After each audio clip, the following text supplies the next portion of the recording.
O Banco do Brasil divulgou na manhã desta quinta-feira, dia 6 de agosto de 2020, o resultado do segundo trimestre de 2020.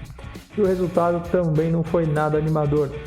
Queda de 23% nos lucros e diversas perguntas que ficam no ar, não só em relação ao Banco do Brasil, mas como o segmento dos grandes bancos brasileiros.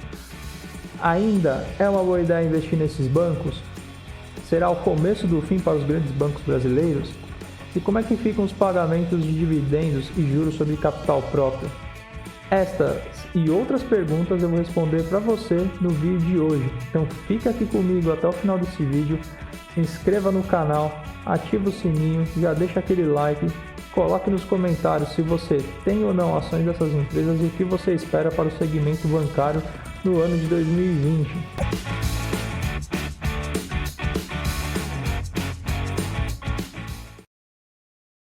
Se você ainda não conhece o meu canal, seja muito bem-vindo. Meu nome é Daniel Quinteiros Fung e este é o canal do Investidor Caseiro. O objetivo do canal Investidor Caseiro é ajudar você a ser um investidor melhor, principalmente em renda variável, e te trazer alternativas de investimentos, empreendedorismo, fontes de rendas extras e muito mais. Então fica comigo no vídeo de hoje que nós vamos ver o que aconteceram com os bancos no segundo trimestre de 2020. Leia a descrição do vídeo, abaixo tem o botão de inscrição no canal se você ainda não é inscrito. Já deixa o seu like aqui no vídeo caso você goste desse tipo de conteúdo. Também lhe convido a ver a minha recomendação e dicas de leitura sobre investimentos e renda variável. Pois bem, então vamos ao vídeo de hoje. Eu lancei aqui, como vocês já podem ver, um comparativo de alguns indicadores dos 4 maiores bancos de varejo brasileiro, que são o Banco do Brasil, Bradesco, Itaú e Santander. Os 4 já divulgaram o resultado do segundo trimestre de 2020, como eu disse, e o que mais se falou neste período de temporada de resultado foi a queda vertiginosa do lucro dessas instituições financeiras se comparado ao mesmo período de 2019. Então, nós vamos fazer aqui um comparativo entre os 4 para saber quem se saiu menos pior no trimestre e quais são as perspectivas futuras para estas instituições. Então, o primeiro indicador que nós vamos analisar aqui é a margem financeira bruta. Eu coloquei aqui os números e do lado direito eu coloquei uma legenda, que caso você não consiga acompanhar o meu ritmo de fala e os indicadores, ou caso você não conheça, você pausa o vídeo, lê, entende o que eu estou querendo dizer, pode fazer uma busca, ou se não, deixa aqui um comentário, caso você não tenha entendido alguma coisa, eu vou responder com o maior prazer. Mas é importante também ter a explicação desses indicadores para vocês entenderem o que eu quero dizer aqui neste vídeo, tá? Então, a margem financeira bruta, que é o total de serviços faturado, né, e empréstimo, ou seja, tudo que o banco arrecadou no trimestre. Então, como nós podemos ver aqui, o Itaú foi o banco que mais teve arrecadação neste segundo trimestre, na casa dos 17 bilhões de reais. Realmente é um valor muito expressivo, é um valor absurdamente alto. Pelo que eu pude ver dos bancos no comparativo, quase todos eles ficaram estáveis. Acho que só o Banco do Brasil teve uma melhora em relação ao primeiro trimestre de 2020.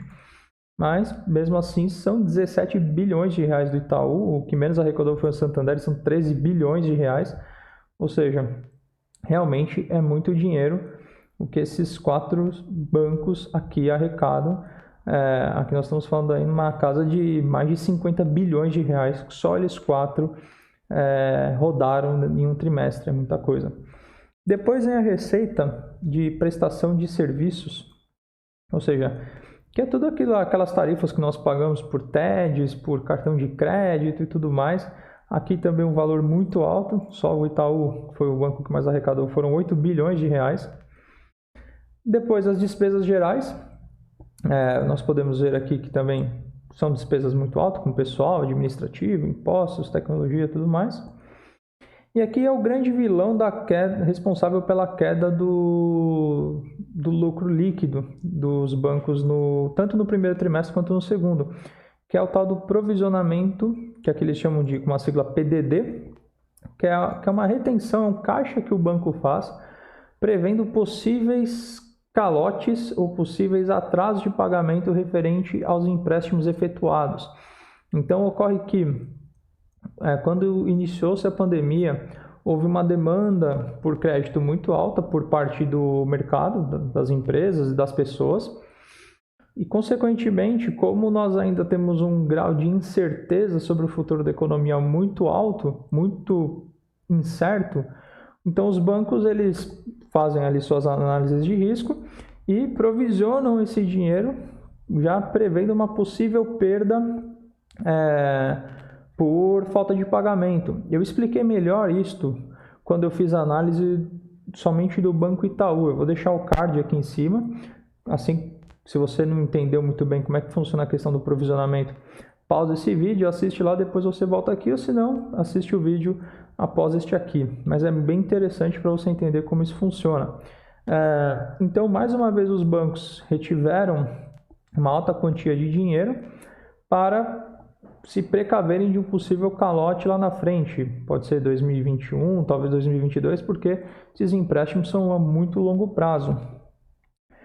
E mesmo assim, ou seja, mesmo com provisionando, como nós podemos ver aqui, a maioria provisiona cerca de quase o dobro do lucro, né? Ou seja, o valor provisionado é quase o dobro do lucro auferido no exercício. Mesmo assim, todos eles faturando na casa de bilhões de reais.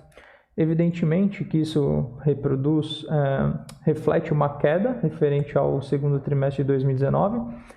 Tanto Bradesco, Itaú e Santander na casa dos 40% e o Banco do Brasil na casa dos 23%. Mesmo assim, cada um faturando 3, 4 bilhões de reais. É muito dinheiro. Então, ou seja, por mais que haja tantos problemas no presente e no futuro, no curto prazo, eles ainda assim, em um período de 3 meses, conseguem faturar bilhões de reais. Então, num primeiro momento, não há tanto motivo assim para pânico. E aqui nós vamos olhar outros indicadores que são muito interessantes e que isso nos dá uma noção de nível de solidez dos bancos. O primeiro deles é o ativo total, ou seja, todo o valor disponível, o ativo é não só para banco, mas como para outras empresas de outros segmentos. Então, o ativo é todo aquele dinheiro, equipamento, ou seja, tudo aquilo que está disponível para o banco fazer mais dinheiro, empreender. Então, por exemplo, o Itaú tem 2 bilhões de reais em ativo. É muito dinheiro. É um valor absurdo. Perdão, 2 trilhões de reais. Então, é muito dinheiro. Então, nós não temos o porquê ficar preocupados em achar que o banco vai quebrar com 2 trilhões na conta, né? A carteira de crédito dos bancos também é outro indicador muito interessante, porque isso aqui mostra o quanto eles estão emprestando dinheiro para as empresas para elas poderem fazer suas atividades. Aqui tem um asterisco em relação ao Banco do Brasil, porque se vocês somarem os valores de carteira de pessoa física, pequenas e médias empresas e grandes empresas, tanto no Bradesco, no Itaú e no Santander, esses valores batem. Porém, o Banco do Brasil, além desses valores listados aqui, ele ainda tem mais 181 bilhões de reais emprestados ao agronegócio, que é um segmento muito forte do Banco do Brasil, que os outros 3 bancos não entram com tanta profundidade, tá? Mesmo assim, cada banco aí emprestando, com exceção do Santander, mas Itaú, Bradesco e Banco do Brasil, emprestando aí na casa de 600 bilhões de reais. É muito dinheiro mesmo assim. E é importante aqui ver o foco, né, de cada um. Pessoa física, estão todos ali quase mais ou menos na mesma linha. O Itaú e o Bradesco se destacando bastante no segmento de grandes empresas. E isso aqui é muito importante, porque são empresas gigantes, sólidas e que dificilmente dão calote. Então, o risco de calote, ou seja, a qualidade da carteira destes bancos, ela tende a ser superior em relação aos outros que priorizam pessoa física. Indicadores de desempenho. Isso aqui também são dados importantes porque eles nos dão uma noção dos níveis de eficiência do banco, tá? O índice Basileia é um dos índices mais importantes referente à liquidez dos bancos, e ele é medido em percentual. Então, o que isso significa? Vamos pegar, por exemplo, aqui o Banco do Brasil. Ele tem um índice de 18,7% de índice de Basileia. Então, isso significa que para cada R$100 que o Banco do Brasil empresta, ele tem R$187 como garantia para cobrir aquele empréstimo. Isso no caso de uma insolvência, de uma quebra de quem recebeu esse dinheiro. Então, quanto mais baixo é o nível de Basileia, menos margem financeira o banco tem para cobrir possíveis calotes em relação aos empréstimos feitos, tá? Aqui, como nós podemos ver, todos eles estão no nível de liquidez muito bom, é um índice muito confiável. Por mais que você olhe o Itaú e fale, nossa, o Itaú é mais perto de 11%. Mesmo assim, para torrar 2% aqui é muito difícil, e obviamente esses bancos eles estão sempre monitorando o percentual de 11% como limite é determinado pelo Banco Central, então obviamente o Banco Central também monitora isso, ou seja, tanto o banco quanto o Banco Central, eles precisam estar sempre de olho nesse número, tá? Então, mostra que os bancos têm sim garantias suficientes para fazer as operações financeiras. O índice de eficiência, que mede a relação da rentabilidade do capital investido. Então, o Itaú, mais uma vez, se destaca nesse índice, ou seja, quanto é o que dá um melhor retorno pelo capital investido, né? Ou seja, que trabalha com dinheiro com maior eficiência. Índice de inadimplência, estão todos muito parecidos, ou seja, na casa aí de 2,7% a 3%, né? O Santander está com índice de inadimplência menor. Isso acima dos 90 dias, que é o que já é considerado um cenário um pouco mais grave. Dentro de 90 dias, o Banco do Brasil não faz essa métrica, pelo menos eu não encontrei no relatório, e os outros bancos aí também com níveis bastante satisfatórios. Lembrando que esses índices apresentados pelos bancos, eles podem ter uma pequena maquiagem, não é bem uma maquiagem, mas nós temos que considerar o seguinte, os bancos eles alongaram os prazos de pagamento dos empréstimos. Então, como foram renegociados, né, os bancos tiveram essa proatividade de alongar os prazos, então, se antes eu tinha que pagar um empréstimo em 90 dias, agora são 120 dias. E, obviamente, que quem estava dentro dessa janela de inadimplência, ele já não entra mais nessa conta aqui. Então, nós temos que ter essa consideração. E aí o retorno sobre o patrimônio líquido, que é o ROAE também, ou ROI, tá? O ROE é porque ele tem a média, né, dos últimos 12 meses. Aqui mede a capacidade do banco de gerar lucro sobre o patrimônio líquido, né, que é aquele dinheiro investido, é o resultado do lucro e depois o reinvestimento. Então o Itaú também, mais uma vez, se mostrando como um banco aí que tem a melhor capacidade de gerar lucro para os seus acionistas. Outros indicativos aqui muito rápido, quantidade de contas digitais. Então muita gente falando, porque o Banco Inter, o Nubank, o C6 vão acabar com os bancos. Pura balela. Por mais que esses bancos tenham crescido, nós podemos ver aqui, por exemplo, o Itaú, 14 milhões de clientes no meio digital. O Santander, 14 milhões, Bradesco, 18. O Banco do Brasil chegou a 5 milhões. E o Banco Inter, no segundo trimestre, chegou a 6 milhões de clientes. É um crescimento rápido, mas mesmo assim ainda é metade da base de clientes digitais desses bancos. Então, os bancos digitais ainda tem muito arroz e feijão para comer até chegar nos níveis desses 4 aqui. Clientes ativos, nem se fala, então. Ou seja, pegando o Banco Inter como exemplo, eu falo porque eu sou cliente do Banco Inter, eu acompanho o Banco Inter. Ele tem 6 milhões de clientes, pessoa física no digital. E acho que inclui pequenas e médias empresas. Só no digital esses bancos têm 14 milhões de clientes. E fora do digital, ou seja, né, clientes ativos, digital mais os não digitais, Itaú 55 milhões, Santander 26 milhões, Bradesco 69 milhões, é muita gente.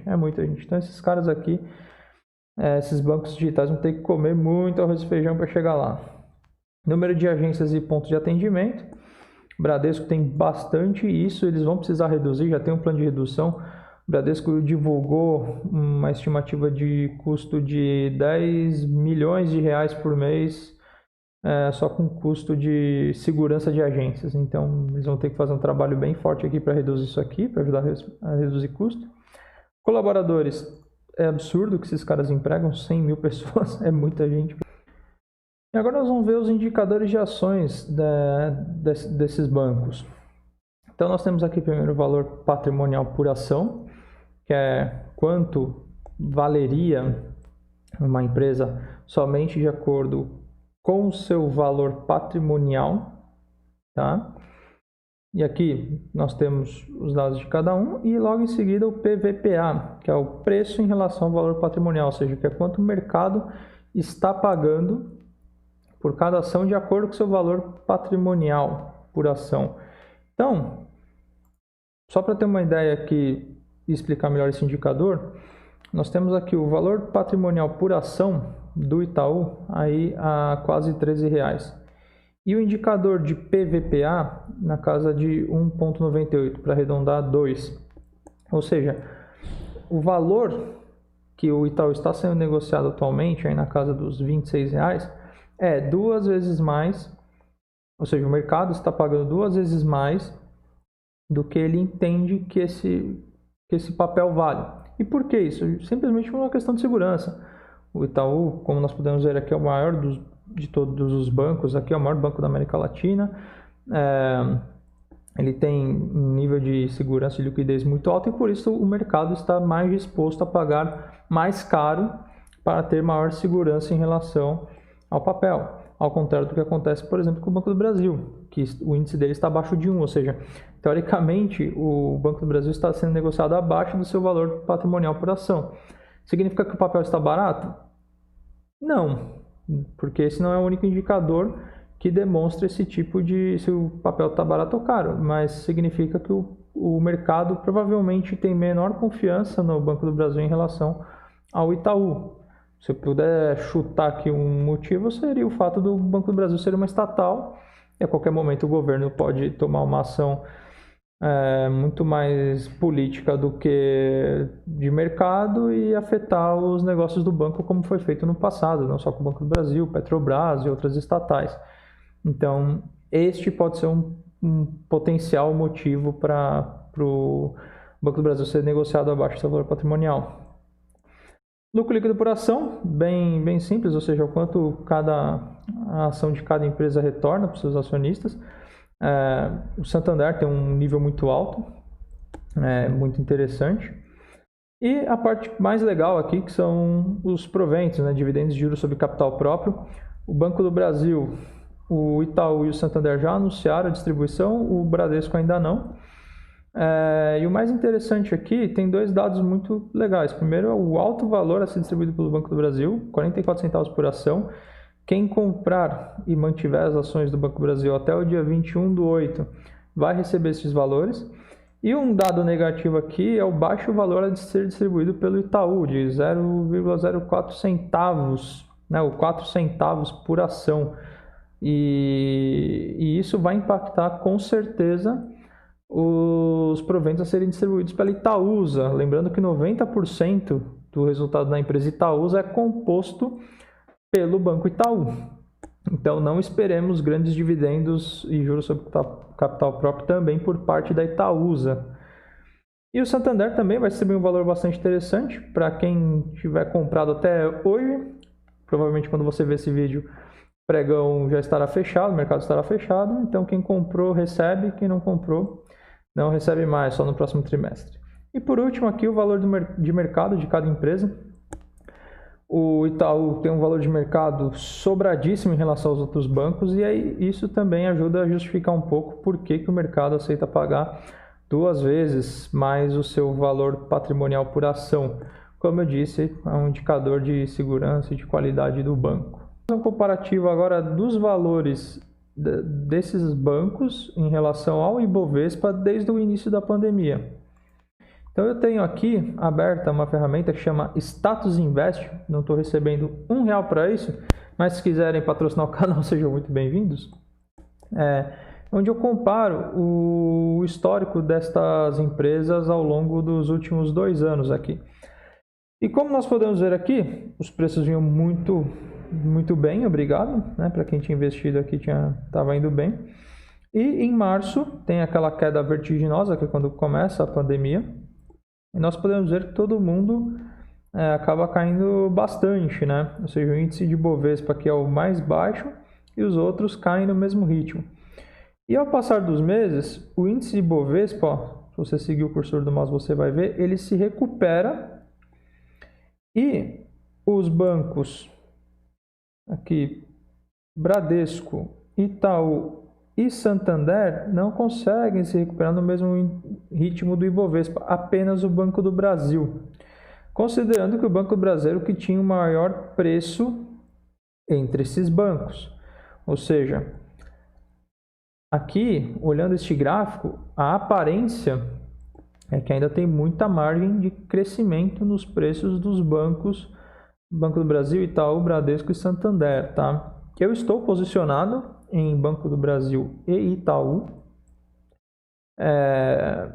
e acho que no meu entendimento é um bom momento para os bancos, porque o mercado tem dado pequenas amostras de recuperação, os índices inflacionários estão de certa forma bem controlados, a taxa Selic foi derrubada mais uma vez, então a tendência é mais pessoas físicas tomarem empréstimo. Ainda vai ter aquela polêmica, criação da nota de R$200, que eu já falei também no vídeo anterior, vou deixar aqui no card para você dar uma olhada e entender um pouco mais. Então, não acredito que haja inflação no curto prazo, então isso para os bancos é um bom ambiente. Ou seja, eles estão reportando lucro abaixo do esperado, abaixo do desejável, mas não estão entrando em prejuízo. E ainda tem muita margem de crescimento de preço, como nós podemos ver aqui. Esses preços eram de dezembro do ano passado. Ou seja, olha o espaço que ainda tem para esses bancos subirem. Então, no meu entendimento, volto a dizer, isso aqui não é uma recomendação, você faça a sua análise, mas na minha análise é um bom momento para os bancos, porque eles ainda podem se digitalizar, diminuir as suas despesas e alçarem voos maiores aí no futuro com uma eficiência de gestão e de gasto muito interessante. Então, por este vídeo é isso, pessoal. Eu espero que vocês tenham gostado. Espero que tenha sido de grande ajuda para vocês entenderem um pouco mais o cenário do mercado brasileiro em relação aos bancos. Se você gostou do vídeo, deixe seu comentário, deixe seu like, se inscreva no canal, ativa o sininho das notificações, dá uma olhada na descrição, me segue lá no Instagram, é daniel.quefung, com GHI. E qualquer dúvida que vocês tiverem, coloque aqui nos comentários, eu vou responder com o maior prazer. Então, por este vídeo é isto. Até a próxima. Tchau, tchau.